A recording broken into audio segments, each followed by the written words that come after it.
있었는데 그 먹고 난 직후에 측정을 했더니 엄청나게 높게 나왔었어요. 그래서 깜짝 놀라서 이제 그 엄마한테 도대체 무슨 일이 있었냐 하고 해가지고 그래서 여기 그 검사하기 전에 감자튀김하고 이런 걸 먹었다는 얘기를 들은 적도 있고요. 내과를 하면서 심장센터하고 이제 그 대사 질환을 다루는 그 당뇨병 전문의들의 얘기로는 그 환자들의 증가가 거의 폭발적인 수준이다 이렇게 얘기를 하고 있습니다. 그래서 거의 당뇨 환자는 전 인구의 한 10%를 넘을 정도로 폭발적으로 증가를 했고 이 애들이 다시 성인으로 도달을 하는 시기에는 더 엄청난 문제를 갖고 올 거라고 생각을 합니다. 한 20년 뒤 정도를 생각을 하면은 그 환자들이 다 비만이 컨트롤되지 않은 상태로 성인이 될 경우에 그 당뇨나 심장병 같이 그 여러 가지 질환들을 갖다 앓게 되는 경우를 가정한다면 그 우리나라의 장래가 정말 걱정될 정도로 그렇게 여러 가지 환자가 많아질 것이다 하는 걱정을 하고 있습니다.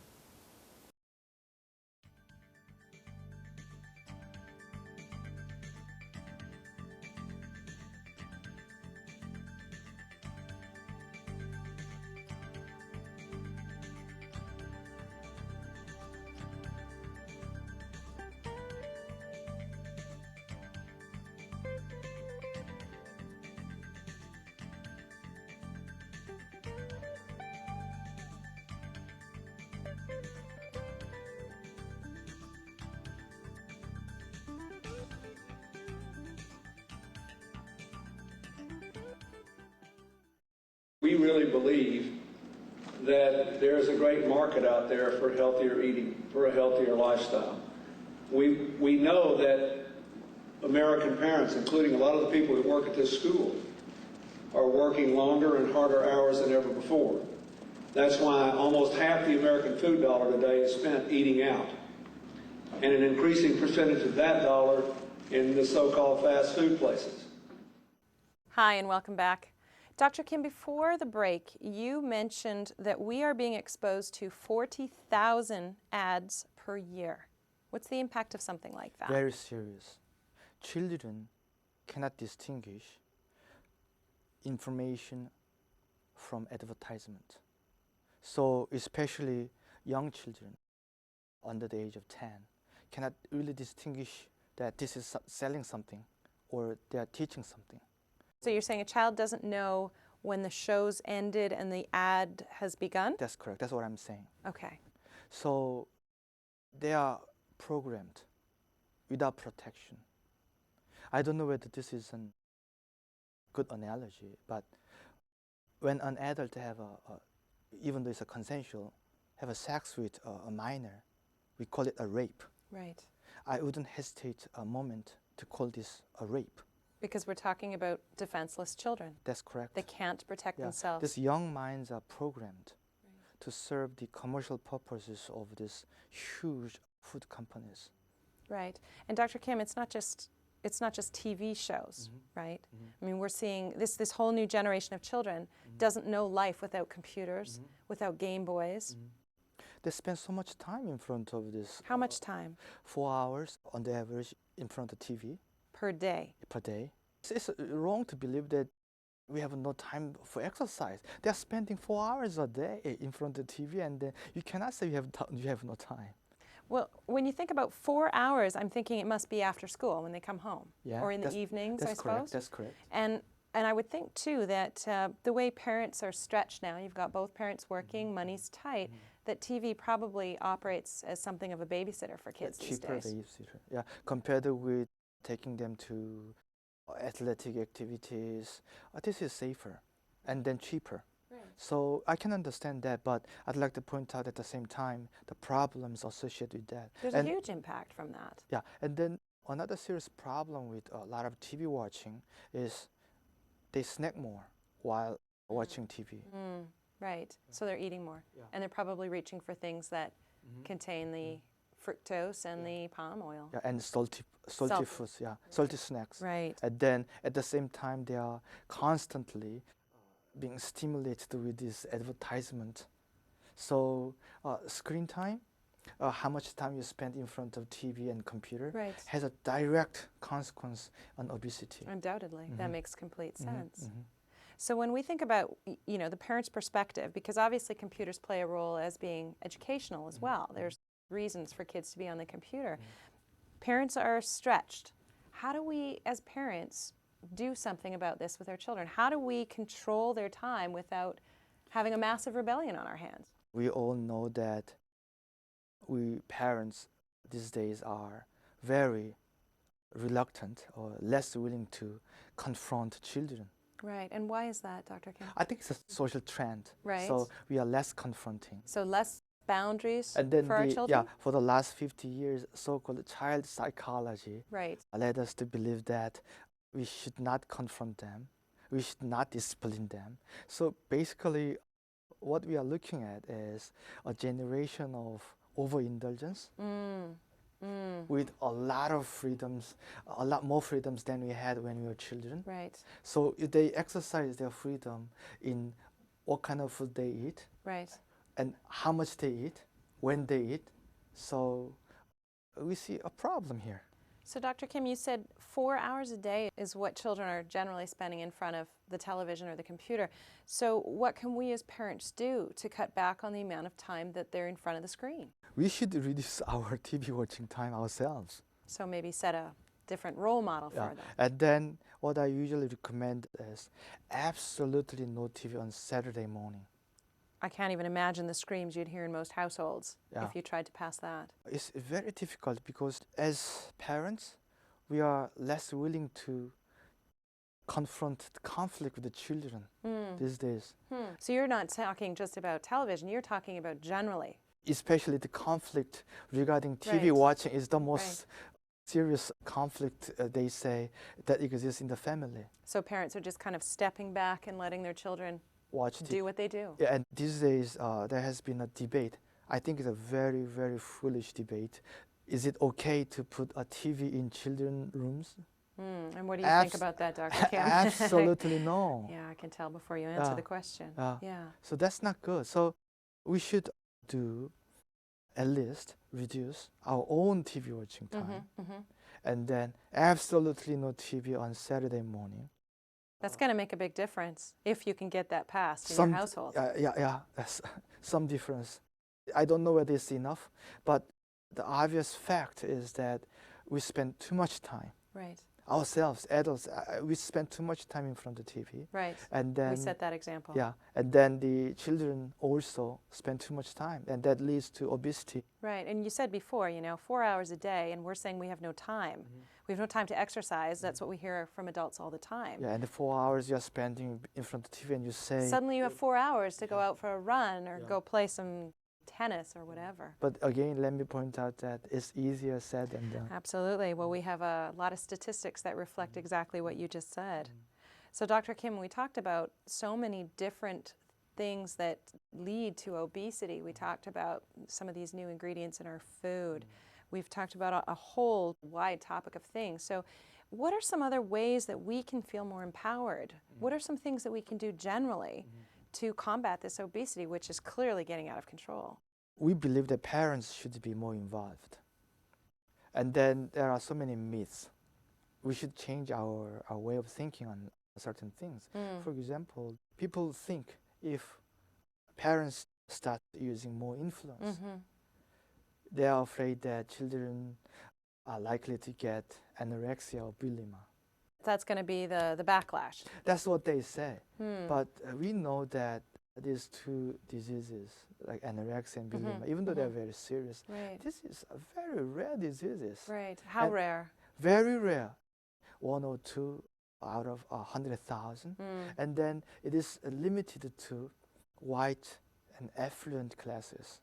So clearly not impacting the population as a whole. And then they can afford to see specialists. And then there are actually very good effective drugs against it. Right. So because of this distant and rare possibilities of these rare diseases. Parents do not exercise their influence over what children eat and how much they eat. It's Right. absolute nonsense. Right. We have the statistics that demonstrates that the more parents exercise their influence, the healthier the children's eating habit, and as a consequence, fewer cases of obesity. Right. Mm-hmm. So you think parents just don't want to be a nag? They don't Mhm. want to hassle their children, Yeah, feel like they're hemming them in and taking away their that's not good. creative opportunity yeah, or what have that's, you. That's not good. Yeah. So, Dr. Kim, don't we as these biological bodies know when we're full? That's another myth. Unless we are taught, not many people know what is full. So we don't know when to stop eating generally, is That's what you're correct. saying. So if especially children are programmed to eat a lot of food for the rest of their lives, they don't know what it is to Right. be full. So Right. they keep on eating. Is there any way that we can overcome that? The best thing is not to start that wrong idea right. of being full. Actually, once you have that habit, it's very, very difficult to change it. Right. So you're saying, you know, for new parents, start out on the right foot. Now, what about for parents who have kids who are already in these processes, doing this? Yeah, one study that is quite frightening is once children reach the age of 10, it's too late.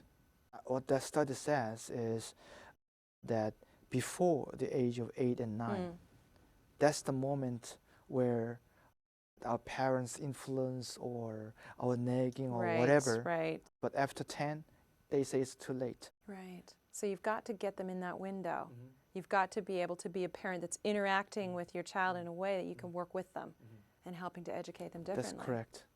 So you're saying that we don't know when we're full and we hold back on hassling our children because we want to be tolerant and give them all these freedoms. What about our school system? I mean, surely when kids are going to school, they're having an opportunity to run around the field, and isn't that helping? So parents believe or want to believe that when we send our children to school, Right. the school will take care of these physical activities. But you know, see what happens in California. They removed most of the budget for physical education. And then school, on the other hand, they want to believe that these physical activities are taken care of by parents. So it's the ultimate pass the buck syndrome then. that's correct. Parents so, think the schools are doing it, the schools think parents are and doing then it. the parents should be more involved in physical activities and cafeteria activities in school. Right. So we cannot really pass the buck to school anymore. Right, because what are cafeterias serving, by the way? What kind of food do they serve? Oh, it's nice to know that there are some changes these days, but mostly highly unhealthful foods. Yeah, French fries, Right, of pizzas, course. Yeah. and So fast food. soft drinks. Right. These fast food chains quite successfully made an inroads in the cafeterias of the public school system. Of course, you know, the key word there is again customer loyalty. Right. They should start earlier, but the problem is they are successful there. Right. Yeah, they're making money, so it's working. And then the children become accustomed to this fast food, and they grew up with a wrong idea of what the right food is. Well, and I was just going to ask the question, and you're just segueing into that. Don't we naturally know what we should eat? We are supposed to. Yeah. Don't we crave what our bodies actually require? But if we are bombarded with these wrong foods, right. Since when we are very young, that natural ability to choose or to crave for the right food, that ability itself is weakened. Right. So the program is set from when we're a child. So we can no longer know that actually right now I'm low in a particular nutrient and I need to eat broccoli or I'll crave broccoli. Yeah, for example, such high calorie food and then meat, this highly saturated fat. There are studies that say that once people begin to taste those foods, they keep on craving for Right, that. right. Yeah. So you set Yeah. set a tone. So that kind of proves what I just mentioned, Right. that we may be losing our own ability to crave for what we need. What naturally Yeah. we need. Yeah. We are going against that natural protection we have. Right. Is there any role in here for artificial sweeteners? Yeah. Artificial sweeteners are actually, they're just artificial, and then Mm. quite contrary to what they believe, that's a very unhealthful product. So it's not actually going to benefit us if we're cutting out our high fructose corn syrup and replacing it with Splenda or it one is of these not, other sweeteners. Yeah, it is not a substitute for sugar. It is not a substitute of high fructose. Right. It's just another food additive. Right. It's just fooling our taste buds then. It is very unhealthy. Right. Mhm. So that's not the answer. Mhm. Okay. So we want the answers. We want to know what we can do differently. Give us some ideas. How can we start to take the power back and start to become, in the driver's seat of this issue? What can we do, Dr. Kim? I should mention again, the parents should get more involved. Right. So get involved. If you're a parent, you're watching this, get more involved. In And your then child. parents should be more involved in the physical activities themselves.